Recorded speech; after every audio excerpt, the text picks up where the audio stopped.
LA Times came out with this 75 greatest LA Lakers stuff.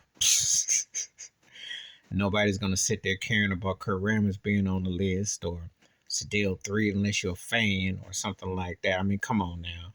Or Luke Walton making the top 50 list. I mean, come on now. We know they're the most historical, impactful franchise in the NBA than the Celtics. Okay, we'll give you that. And most half the 10 greatest players ever been associated with Lakers. I'll give you that. However, stop with all this nonsense. What you should have done is condensed it down to 10. Okay, we'll say top 15. Enough to have a squad and bench.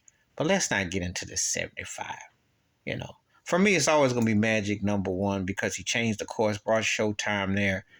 Game-changing point guard. You can make the case he's the greatest player ever if you want to, because Magic was that groundbreaking. He was one of the most exciting players I ever saw. And for me, Showtime Lakers basketball was the best, most exciting basketball I saw until we get to Steph Curry and this Golden State run the last decade as far as excitement. And then winning on top of it and doing it your way. So that's where I go.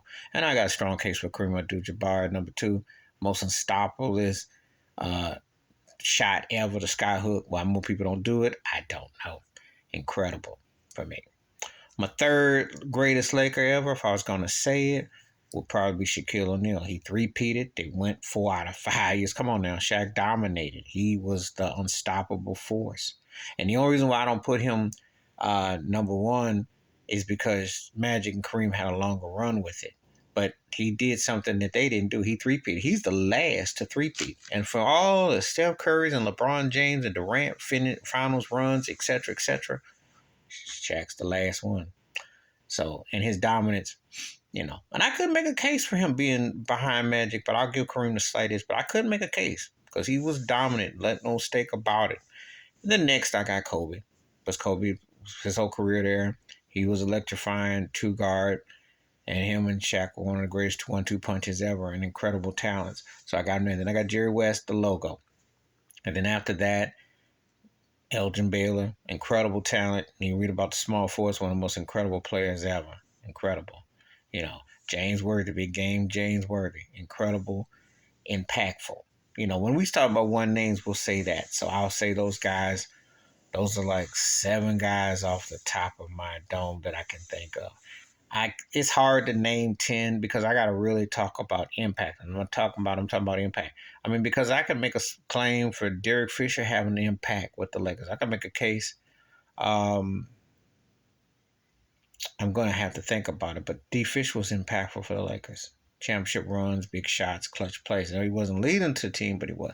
Now, let me get to the elephant in the room because some people going to want to know, well, how come you don't mention LeBron James? I don't consider him one of the greatest Lakers ever, not top 10.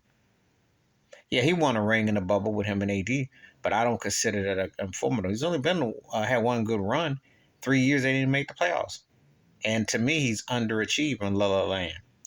So I don't look at him in the same caliber as those guys. Those are one guy names. Matter of fact, if you want to be a Laker great, you almost got to be considered top 5 because anything after that, you're bench, and he don't fit in those guys. I forgot Wilt Chamberlain.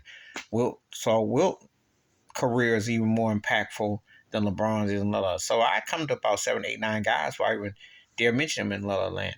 But to me, them 5 Lakers is the one. But they don't need the 75s a bit much. I think they want to have a reminisce of what they were because they fell off and they look really pathetic right now. But anyway, that's my thoughts and takes about that LA Times so-called top 75 Lakers when it should have only been about 10 guys you should have considered because it's a bit eccentric and egocentric to go into all that. But LA, they got to overdo it. But please hit like, subscribe, welcome thoughts and comments, and I do respond. And please share the video if you want to. And also, if you're a Laker fan or not, but give me your top 5 or so Lakers, or who's your favorite team, top 5. Now, if you say Cleveland, LeBron's the greatest Cavalier. And if you say Miami, he's top 2 or 3 or 4. He's in that anywhere from 2 to 3 or 4 with the Heat. I'll give you that 2 to 3. But in Lakerland, he ain't made that kind of impact. I'm out.